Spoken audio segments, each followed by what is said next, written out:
Well, welcome to part 2 with Emily Filoramo, and the conversation is health and happiness from the inside out. And I know that you did enjoy the first episode, but more than enjoyment, I hope that you have learned something that you can apply to your life. So welcome back. I am grateful that you have decided to turn the dial to us again. So Emily, thanks for hanging out with me. Thank you, Daphne. And for continuing this conversation.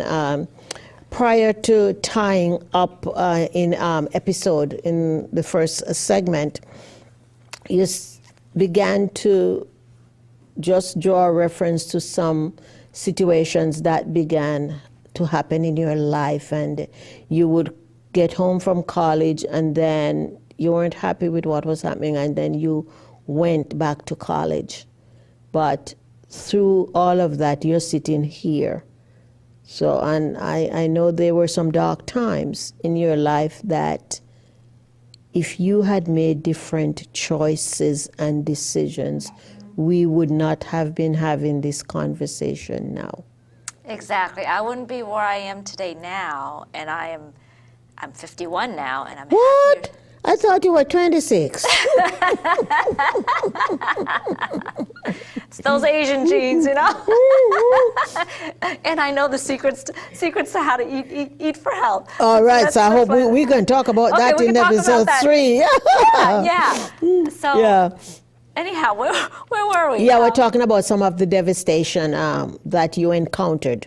Yes. Yeah. Yes. So I after college, I studied nutrition in college, and then I got a nice job after college, not in nutrition, but working for a pharmaceutical company, selling pharmaceuticals. So I was one of those drug reps. And that's how it ended up. Quote unquote. Drug reps, yeah, you know, the people that you see in suits in your doctor's offices and peddling the pills to the doctors. And there's a place for medicines because there's a lot of people that need them.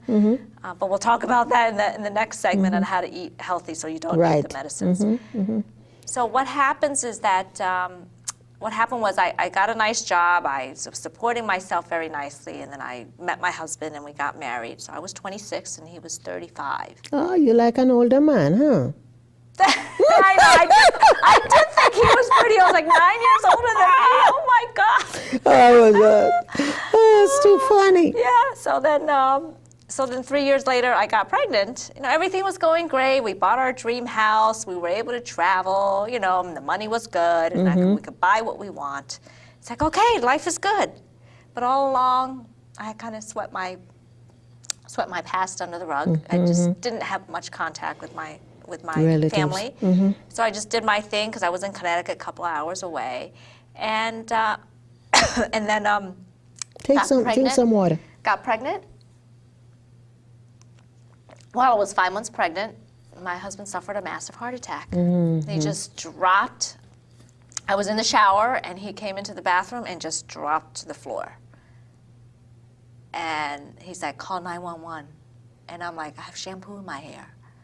Okay, let me get the shampoo out. And okay, I was so numb at that point. I didn't know what was going on. He just says, I feel sick to my stomach. And here I am. I call 911. I said, okay, I got to put some clothes on. I got to get the shampoo out of my hair. Blah, blah, blah. And I'm worried about shampoo. Shampoo. Who cares? But you don't know. Yeah. When you don't know, you don't know. Right. I didn't know. So the door was. So they finally came in, Oh, no, I know what happened. I left the door open as I got dressed so that the paramedics could come. Yeah, and then my neighbor came in, and I just remember him shaking his head. I'm like, whoa. Because he's a podiatrist, so he knows something about medicine. And the paramedics just they can't diagnose what's going on. They know, but it's not their place. Yeah, and it's not their place to say. Yeah, and the thing that they kept asking me was, what happened? Da, da, da, da. He's only 38 years old. He's fit and trim. And they kept thinking, is there anything, he played tennis last night. Is there anything else that he does? Does he do anything, do any drugs or whatever? Because cocaine can cause heart attacks. I said, no, we don't do that kind of stuff. So lo and behold, it was a heart attack. And here I am, 5 months pregnant, hysterical. I was like, what does this mean? And so I was just so numb at that point, because at that point it wasn't like we're going straight to do an angioplasty. They still didn't know if angioplasty or drugs were the right thing. So they sent him home, and then he was back in the hospital a couple of weeks later with more chest pains. And he had stomach issues too, so he just didn't know, is this my stomach or my heart? Because it's the same nerve. That's why people get reflux, and they're like, I have to go to the emergency room because they don't know. They think they're having a heart attack, yes. So he's a doctor's worst nightmare. Better safe than sorry, though. Yeah, exactly. And so we were in the emergency room over and over again, because he just didn't know every time he had a pain what it was. And here I am trying to raise a baby. I can't quit work. What lesson did you come out of that experience with? What brought you back to your biological family? Because all this time you were in the suburbs having a good life. Forget about them. They are there, you are here. And here come, your world is being rocked. Your rock is not doing too good now. No. You have a little baby. What did that experience do for you? I would say I was basically numb for many, many years. And I didn't share much with my family with regards to how bad my husband was. And what happened was, because I didn't share, they thought I was stuck up. I had no idea. They didn't know it was pain. They thought it was pride. Yes, and I didn't want to be in my sister's wedding. She thought I was rejecting her. Here I am 2 hours away. She had no idea the number of times we go to the hospital, the angioplasties. He had to ask a plane to land. Emergency, asked the pilot to because he was sick on the plane. And so just a lot of things. And the night before her wedding, I missed her wedding because my husband's in Maine. When you were staying, or when you were keeping your family at a distance, was it out of pride or shame or confusion? What was it? Yes. Confusion. Yes. I just said, they don't need to know any of this. They're not gonna. Nothing's gonna change. And I don't want to be triggered. I did not want to be triggered, because it was still bringing back old memories, the stuff that I swept under the rug. And I was already in pain as it was, trying to nurse this person, nurse my husband. Why do I want more pain to nurse? But, and the other thing, what I want the listeners to know, unless we face our truth, and oftentimes our truths are our pains. Yes. So until we come eyeball to eyeball with our truth, we can kiss loving ourselves goodbye. We can kiss health and happiness goodbye, because you got to deal with all the muck before you can begin to be healthy and happy from the inside out. Right. And so for some people, so with me, it's one bad thing piled up on top of another. And when bad things are happening, I think most of us say, why me? Why me? What did I do to deserve this? Why not me? Why me? Instead say, why not me? Because one thing I know for sure is that So long as I learn the lesson, I'll never have to ask the question, why me? Yes. We keep asking the question, why me, when we don't take the time to learn the lessons. Yes, and I think for many of us, we don't learn the lessons until we get hit by the 2x4. In a bad way and get a fractured skull, right? Exactly. And for some people, it could be physical illness, a heart attack or cancer or something, because your thoughts can turn on diseases. Mental All the and time. physical, all the time. Yep. And for me, that happening was me getting thrown into depression in my 40s. Based on your past experiences, Emily, why do you think we are so reluctant to accept those lessons and learn from them? And, why does it take us so long to do that? Because I think a lot of us just don't have the inspiration. They don't have the quote unquote mentors. Because when we're suffering, we are not there to really share because we're ashamed. And if we really tell our friends what we're feeling, they're going to judge us. What are they going to think? And I think culture, community, and upbringing has a lot to do with it too, because I know another thing that was being taught to me as a child growing up, it's all around. I'm sure if we talk to many people from the West Indies, they're going to tell you the same thing. What happens in the house stays in the house. Yes. So you don't go outside and talk about it. So you grew up hearing those things, and you are hurting. So who dare you to go out? And there again, those are some of the same reasons why people stay in abusive relationship, because they don't want to talk. They don't want to talk, and they blame themselves. They don't, because many of us are victims of victims. So that's part of the forgiveness process. And that's part of having compassion. So I've done the work to forgive the stuff that's happened to me, and I have compassion for those who have hurt me, because I know they're in their own pains. Exactly, and I know a lot of times my clients have to write letters because some of these people are no longer here. Yes. But so long as you take the responsibility to write the letters and destroy them afterwards, sometime by flame, sometime by tearing it up, whatever process is needed. And it is such a freeing experience. You do that, and all of a sudden you become an eagle and you start soaring. Yeah. And it's like that's where the breakthrough is. Because I remember when I had to write that forgiveness letter, I was shaking. I couldn't even type on my computer. I had my friend there, my best friend. She was typing. As I was saying it out loud, as it was coming out, how I'm forgiving, my whole body was shaking. And it was just such a nice release after it was all done. Yes. So we all need to write that forgiveness letter. Exactly, and it is not going to happen overnight. It's one step at a time. What they say, we can all eat an elephant, but we must do it one bite at a time. And it's the same thing with us, we have dark places. Some is deeper and wider than others. But it comes a time in our lives when we say enough is enough. And until you can say enough is enough and you are sick and tired of whatever it is, you fill in the blank, nothing is going to happen in your life. And I know we are having this conversation in February of 2014, and a lot of people get so busy doing New Year's resolutions and all of that.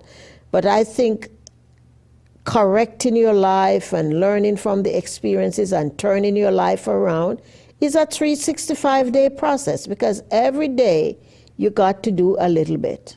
Yeah. Because we never arrive. Right. Well, right, exactly. It's a journey, and you have to be happy in the journey, not after you've reached some goal. That's right. Because if you think that chasing after that goal is going to give you happiness, you are dead wrong. You have to be happy now. Exactly. And it's like potential. Potential is a powerful word, because a lot of times people connect potential to accomplishing a goal. And I tell people, once you accomplish that, it's no longer your potential. Exactly. Your potential is that which you have not yet done. Yes. So you're always, so long as you're breathing God's oxygen, you must keep doing it because you never reach your potential. Exactly. Well, one of the famous psychologists said, Abraham Maslow, he said, if you deliberately plan on being less than you are capable, That's right. he says, then you are guaranteed to be unhappy. That's right. That's right. For the rest of your life. That's right. So you always have to be getting into that zone of discomfort and trying that new risky thing. Exactly. Not trying like to fly an airplane if you'd never flown, but just That's that right. baby step. Maybe just go there at the airport to look on it, what it looked like, Exactly. and next time you go, you sit in the seat, Exactly. little by little, Little by by step little. by step by step. And that's where joy is. That's right. When you That's when, right. when you do something new, something risky, something that goes a little bit beyond what you're capable of, that's when you feel joy. When you use the word joy, Yeah. tell me that feeling that you're experiencing. It's different than being happy. I mean, I've never been so joyful in my life because of all of these negative things that have happened. I realized everything was supposed to happen for me to get to this spot of where I am, of being a success and happiness catalyst, because I wouldn't be the catalyst for other people's success and happiness had I not had my own journey. I would have no story to tell. And so it's because I came out of my muck, I could say, look, you could come out of yours, you know? And 2 years ago, that company that I worked for as a pharmaceutical rep, where I made very good living. Buku money, as they put it. Yeah, they laid me off. That's all. Laid me off 2 years shy of a very large pension. So my financial security was pulled out from under me, and here I am with a son in college with 3 more years of gigantic tuition bills. And But the season there was over. the season, I like that. The season, The season was over. And this is what we all need to know, that when the season is over, you got to go. And it's not comfortable. But the universe has a way of kicking us in the hiney. When it's time for us to go, we get a good gigantic kick in the hiney, and we got to go. What aspect of your life are you most joyful of right now? It's just going outside of my comfort zone. I never knew, I mean, launching this business, in the beginning I launched as a nutritionist first, and then it slowly came into this brand that I have of Success and Happiness Catalyst. And I just never knew what I was capable of. And this business has unleashed everything. I never knew I was a writer, and I am. And then I had to do all these other things, which stuff I never had to do in corporate America. What are some new discoveries you have made about Emily now? I know as you speak about being a catalyst and all the things you are doing, I see a new glow that begins to radiate over you. What are some new discoveries? I was reading something you wrote on Facebook the other day. That did anybody else know that once you become an entrepreneur, you start writing? I've never wrote so much. I was cracking up with that. And I'm saying, there she is trying to run from herself. But, you can never run from your mission. And when duty calls, you got to turn up. You got to turn up. So what are some things you have found out about you? About me? Yeah, so in terms of, if somebody said the number one thing that you have to do as an entrepreneur, especially an online entrepreneur, to build a tribe and get your viewpoints out, if somebody said your number one job is writing, I don't think I would ever have the guts to do it. It was just not something I enjoyed, college writing, that type of thing. It wasn't my thing. Yeah, but you know what? You were looking, it's not Emily's thing, but you weren't looking at you are a channel through which Yes, things exactly. come. You are a channel. So forget about Emily. Emily is the costume. The costume. You're a spiritual being, Yes, and yes, I believe you that. cannot stop that flow from coming. So, girl, you better get ready to write, because you're gonna be writing for a long time. I know You know, that. you're gonna be I writing know for a long time. I truly feel now that I've been channeled to be here, to be an inspiration for others, to get out of their dark tunnel through my story, to say there is hope, and you can let the energies of the past out. That's right. And you have to believe in yourself in order for you to unleash your full potential. Yeah, isn't it amazing when you operate from your authenticity? Yes. Nothing touches that. Nothing ruffles your feather, because you know that you are where you're called to be. And all you got to do is to show up. Yeah, everyone has a mission. And listen. A lot of times people are talking too much, and that's why they miss their true calling. But if they would still themselves, be in the moment, be happy, be grateful, because once you begin to show gratitude and appreciation for this, then you're going to be getting more. But until you begin to give gratitude, what would you like to tell the viewers at home about designing a life of happiness for themselves? We're going to talk about the health in the third segment, but what would you like to tell them about designing a life of happiness for themselves? Since you became happy, what has that done for you? Oh, it's brought more joy in my life. It's I didn't even realize that my misery, part of my wounds, I was shopping to try to to cover up that emotional pain. Some of us may drink too much. Some of us may eat too much. Or gamble too much. There's too much sex too, Too from much one sex bed and to all- another bed. Not that they're doing it at home, they're hopping from bed to bed. Exactly, or working too much, or Yep. extra. I know quite a few people who gorge themselves. They look thin from the outside, but they gorge themselves with food, and they're addicted to exercise, like 3-4 hours the next day to try to work it off. That's a sign that something is calling out for help, that you got to address something from the past that is just eating away at you. Can you look in this camera right over there? And camera 2, you have 4.5 minutes, and I want you to just give them a little checklist that you want them to keep to begin to create their happiness program, if you want. Okay, so what I want you to do is think about, the first step is think about the events or people that are just eating away at you. And what is it that you have to address with those people? And part of it could be that forgiveness thing that you have to do and letting it go. So what keeps you up at night? And then the second step is just take a look at all of the bad things that have happened to you, looking backwards, and what is the lesson behind that? And just trust that you could connect the dots of your life looking backwards. That's what the Apple founder Steve Jobs famously said. It's hard to figure out going forward, but now that stuff has happened, just trust that the universe has given you some of these negative experiences for you to get to that next level. That next level is not going to be dropped at your door. The universe wants you to discover it. And when you make a decision that I'm going to do whatever it takes to move to my best, who do I need to forgive? How do I make sense of this?